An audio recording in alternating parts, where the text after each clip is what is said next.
Hello दोस्तों, एक बार फिर से आप सभी का स्वागत है एजुकेशन बाइट पर। आज मैं आपका डीएलएड थर्ड सेमेस्टर का विज्ञान विषय का 2018 का क्वेश्चन पेपर लेकर के आई हूँ। इससे पहले मैंने आपके जितने भी जो भी सब्जेक्ट हैं उनके प्रीवियस ईयर पेपर करा दिए हैं। अगर आप लोगों ने वो क्लास नहीं देखी तो चैनल पर जाकर उस क्लास को देख लीजिए। आज का आपका जो पहला प्रश्न है वो है, घड़े में रखा पानी किस विधि के द्वारा ठंडा हो जाता है? संवहन, चालन, क्वथन या वाष्पन। तो घड़े में रखा हुआ पानी वाष्पन विधि के द्वारा ठंडा होता है, यानी कि आंसर रहेगा द ऑप्शन। नेक्स्ट क्वेश्चन है, एजुसेट क्या है? शैक्षिक समिति, शैक्षिक उपग्रह, शैक्षिक कार्यक्रम, शैक्षिक प्रबंधन। तो एजुसेट है हमारा शैक्षिक उपग्रह। नेक्स्ट क्वेश्चन है, पत्ती में पाया जाने वाला रंध्र स्थित होता है ऊपरी सतह पर, निचली सतह पर, डंठल पर, पर्णाधार पर। तो ये दोनों पर ही आपका होता है, ऊपरी सतह पर भी होता है, निचली सतह पर भी होता है। लेकिन अगर हमें ज़्यादा ऑप्शन ठीक करना होगा, क्या यहाँ पर दोनों हम चूज़ कर नहीं पाएंगे, इसलिए हम आंसर देंगे बा ऑप्शन, यानी कि निचली सतह पर। नेक्स्ट है, दाब अधिक होता है बैठने पर, एक पैर से खड़े होने पर, दो पैर से खड़े होने पर या लेटने पर। दाब का सूत्र होता है P = F/A, यानी कि एकांक क्षेत्रफल पर लगने वाले बल को हम दाब कहते हैं। क्षेत्रफल जितना कम होगा दाब उतना अधिक लगेगा। बैठने से क्षेत्रफल अच्छा खासा मिलेगा, एक पैर पर खड़े होंगे तो क्षेत्रफल बहुत कम होगा, सिर्फ एक पैर का जितना एरिया है उतनी तो कवर होगा, यानी कि एक पैर पर खड़े होने से दाब सबसे कम लगेगा, क्योंकि यहाँ क्षेत्रफल सबसे कम मिल रहा है। दाब का मात्रक क्या होता है? तो दाब का मात्रक होता है पास्कल। अगला प्रश्न है, निम्नलिखित में से किसमें कार्बन नहीं पाया जाता? रोटी, चीनी, नमक या कोयला। तो रोटी में भी कार्बन पाया जाता है, चीनी में तो है ही C12H22O11 इसका सूत्र है, तो इसमें तो कार्बन है ही मौजूद। कोयला तो कार्बन का पररूप ही है, तो इसमें भी कार्बन रहेगा। किसमें नहीं होगा? नमक में नहीं होगा। और नमक का सूत्र क्या होता है? नमक का सूत्र होता है NaCl, सोडियम क्लोराइड। आगे बढ़ते हैं, आपका अगला यहाँ से वेरी शॉर्ट क्वेश्चन शुरू हो जाएंगे। पहला है, रेगिस्तान का जहाज कहा जाता है? तो रेगिस्तान का जहाज हम कहते हैं ऊंट को। किसको कहते हैं? ऊंट को। अगला प्रश्न है, जीवाणुओं से प्राप्त होने वाली दो प्रतिजैविक दवाओं के नाम लिखिए। तो जीवाणुओं से जो औषधियाँ प्राप्त होती हैं, जो एंटीबायोटिक बनाई जाती हैं, वो हैं स्ट्रेप्टोमाइसिन, टेट्रासाइक्लिन, वैनिकोमाइसिन। इन सब के नाम लिख दो, दो के यहाँ पे मैं लिख देती हूँ। पहला है स्ट्रेप्टोमाइसिन, स्ट्रेप्टोमाइसिन।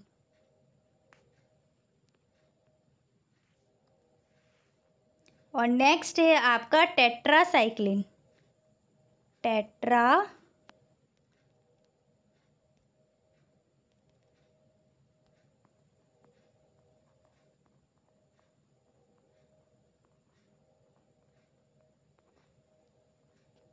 चलिए आगे बढ़ते हैं। आपका अगला प्रश्न क्या है?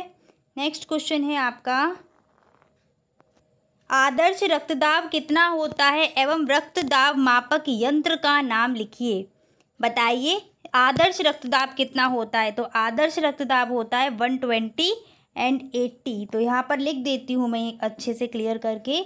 आदर्श रक्तदाब कितना रहेगा? 120/80 mmHg। ये रहा आपका आदर्श रक्तदाब, बॉक्स में बंद कर देते हैं। और आदर्श रक्तदाब को मापने का जो यंत्र होता है वो होता है स्फिग्नोमैनोमीटर।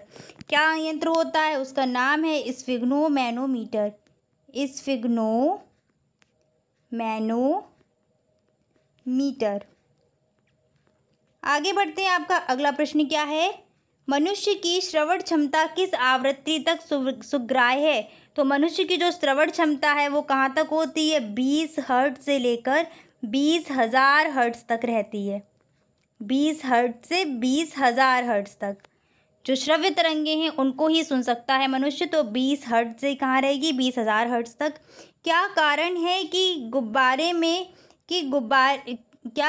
कि किसी गुब्बारे को उसमें वायु से हल्की गैस भरकर छोड़ने पर वह उड़ने लगता है? तो देखिए, जब वायु में हम कौन सी गैस भरते हैं? Helium gas. जैसे ही हम गुब्बारे में हीलियम गैस भरते हैं तो हीलियम गैस क्या है? हीलियम गैस का घनत्व वायु के घनत्व से कम होता है, इसीलिए क्या है? वो हल्की है। और जैसे ही हम वो भरेंगे तो जो क्या है, गुब्बारा है वो उड़ने लगेगा। तो किसके कारण? कम घनत्व के कारण। नेक्स्ट है आपका निकट दृष्टि दोष दूर करने के लिए चश्मे में कौन से लेंस का प्रयोग करते हैं। बहुत इंपॉर्टेंट क्वेश्चन है और मैंने आपसे कहा था इसको हाईलाइट करो, पूछा जाएगा आपसे। निकट दृष्टि दोष, निकट दृष्टि दोष में हम करते हैं अवतल लेंस का प्रयोग, और इसके अपोजिट अगर आपसे दूर दृष्टि दोष पूछ लिया जाए तो वहाँ पर हम करते हैं उत्तल लेंस का प्रयोग। निकट दृष्टि दोष मैंने आपको ट्रिक बताई थी कि जो दृष्टि दोष है इंसान को वो चीज़ बिल्कुल सही दिखाई देगी। जैसे निकट दृष्टि दोष है तो इंसान को निकट का साफ साफ दिखाई देगा, दूर का नहीं दिखाई देता। और दूर दृष्टि दोष है तो व्यक्ति को दूर का साफ साफ दिखाई देता है, निकट का नहीं दिखाई देता। क्लियर। आपका निकट दृष्टि दोष में हम अवतल लेंस का प्रयोग करते हैं और दूर दृष्टि दोष में उत्तल लेंस का। जरा दूरदर्शिता होगी तो वहाँ पर द्विफोकसीय लेंस का प्रयोग करेंगे। आपके सारे के सारे वेरी शॉर्ट क्वेश्चंस कंप्लीट हो चुके हैं। आगे बढ़ते हैं शॉर्ट क्वेश्चंस की तरफ। पहला जो आपका क्वेश्चन है वो है वन संरक्षण एवं वन्य जीव संरक्षण के दो दो उपाय लिखिए। तो वन संरक्षण में आप लिख सकते हैं कि वनों की या वृक्षों की कटाई को रोका जाए और वहाँ पर क्या किया जाए, अधिक से अधिक मात्रा में पेड़ लगाए जाएं। ठीक है। और जो कटाई होती है उस कटाई को रोकने के लिए हम क्या कर सकते हैं, दूसरे पॉइंट में नियम कानून कुछ बनाए जाएं कटाई को रोकने के लिए। नेक्स्ट है वन्यजीव संरक्षण के लिए, तो जीवों के संरक्षण के लिए हम क्या करें कि उनके शिकार पर प्रतिबंध लगा दिया जाए, उनका जो आखेट लोग करते हैं उस पर प्रतिबंध लगाएं, उससे जुड़े हुए कानून बनाए जाएं। और साथ साथ जो उनको रहने के लिए जो उनका आवास है, दिन पर दिन क्या हो रहा है, वृक्षों की कटाई कर रहे हैं हम लोग तो जंगल नष्ट होते जा रहे हैं और उनका आवास भी क्या है, ख़त्म होता जा रहा है। इसलिए कोशिश करी जाए कि जो उनका प्राकृतिक आवास है वो बना रहे, तो अधिक से अधिक वृक्षारोपण हो जाएगा। इसमें दो दो आपके उपाय हो गए। नेक्स्ट क्वेश्चन है प्रतिध्वनि किसे कहते हैं। तो ध्वनि तरंगें परावर्तन के बाद, जब ध्वनि तरंगें परावर्तित होकर वापस से सुनाई देती हैं तो वो कहलाती हैं प्रतिध्वनि। तो यहाँ पर आप शॉर्ट में लिख सकते हैं ध्वनि तरंगें परावर्तन के बाद वापस सुनाई देना। ध्वनि तरंगों का परावर्तन के बाद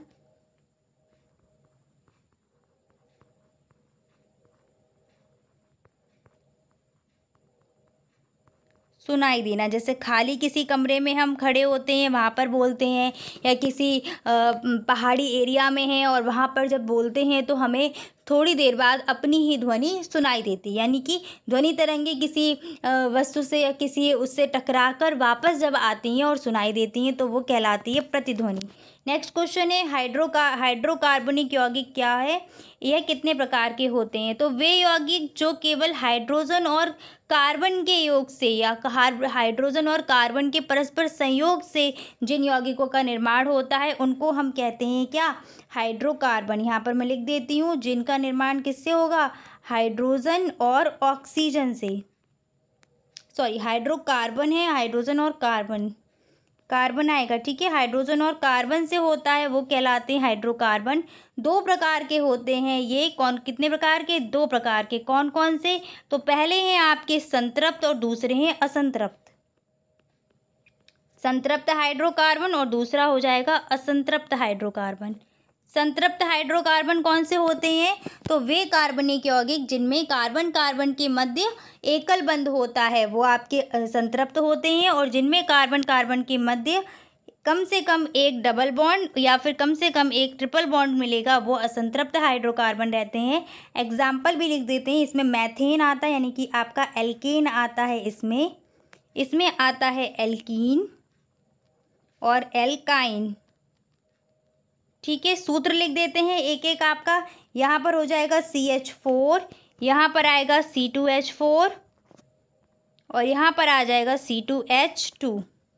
चलिए आगे बढ़ते हैं। अगला आपका क्या है, मधुमेह के रोगियों को अपनी जीवन शैली में क्या क्या बदलाव करने चाहिए। तो सबसे पहला बदलाव तो मधुमेह के रोगियों को यही करना है कि अपने शुगर लेवल की या ग्लूकोज स्तर की नियमित रूप से जाँच करानी है। पहला पॉइंट क्या हो जाएगा कि जो मधुमेह के रोगी हैं वो क्या करें, अपने शुगर लेवल की नियमित रूप से जांच कराएं। इसके बाद दूसरा बिंदु क्या लिखेंगे कि मीठे फलों का या मीठे पदार्थों का कम से कम सेवन करें। अपने खाद्य पदार्थों में करेला, जामुन इन सभी को शामिल करें। आपको पता ही है कि जिनको मधुमेह की बीमारी होती है यानी कि डायबिटीज़ की, उनको करेले वगैरह का जूस पीने के लिए बोला जाता है। तो कोशिश करें करेला या जामुन खाना शुरू कर दें और साथ-साथ नियमित रूप से व्यायाम करें। तो 4 से 5 पॉइंट आप आराम से इस तरीके से बना के लिख पाएँगे। नेक्स्ट है आपका ऐसे किन्हीं 4 फलों के नाम लिखिए जिनका परिरक्षण किया जा सकता है। तो पहला आपका फल क्या हो जाएगा? आम हो जाएगा। आम का परिरक्षण हम किस रूप में करते हैं? तो आम का आप लिख सकते हैं कैंडी बनाने में, अचार बनाने में, इसमें किया जाता है आम का जूस बनाने में। अगला लिख सकते हैं सेब, सेब का भी हो जाएगा जैम बनाने में, कैंडी बनाने में। इसके बाद अनानास, अनानास में भी क्या होगा? कैंडी बनाना, मतलब सभी में कैंडी बनाई जाती है सभी की। जूस भी बनाया जाता है, जूस भी लिख सकते हो, जैम भी बनाते हैं। संतरा हो गया, इसका भी जूस वगैरह आता है, कैंडी आती है। तो आप परिरक्षण में इनके नाम लिख सकते हैं और कहाँ कहाँ परिरक्षित किया जाता है इसका नाम भी लिखना था, तो वो भी आपको लिखना पड़ेगा।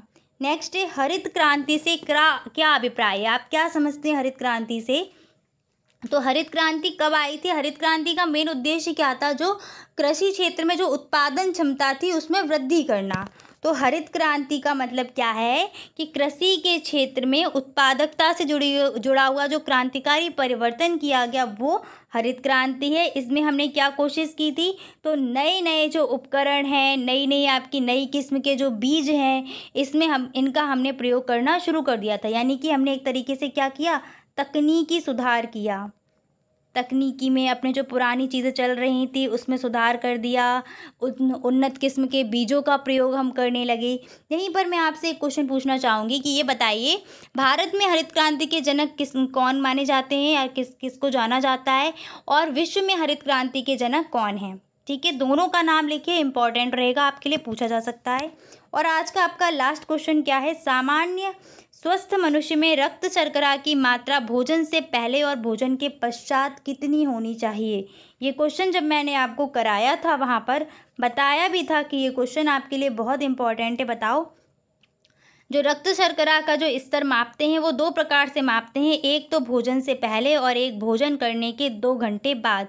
तो भोजन करने से पहले होना चाहिए 70 और भोजन करने के बाद होना चाहिए 140। ध्यान रखना है, इसको आसानी से लिख सकते हो। चलिए, तो आज इतना ही रखते हैं। आपका पूरा का पूरा पेपर कंप्लीट हो गया। 2 क्वेश्चन मैंने आपको जो बताए हैं उनका आंसर कमेंट में लिख करके बताइएगा। 2018, 19 और आपका 22 जो भी क्वेश्चन पेपर है मैंने करा दिए हैं। मिलेंगे आपकी अगली क्लास में अगले क्वेश्चन पेपर के साथ। Thanks for watching and please like, share and subscribe my channel. Bye bye, take care.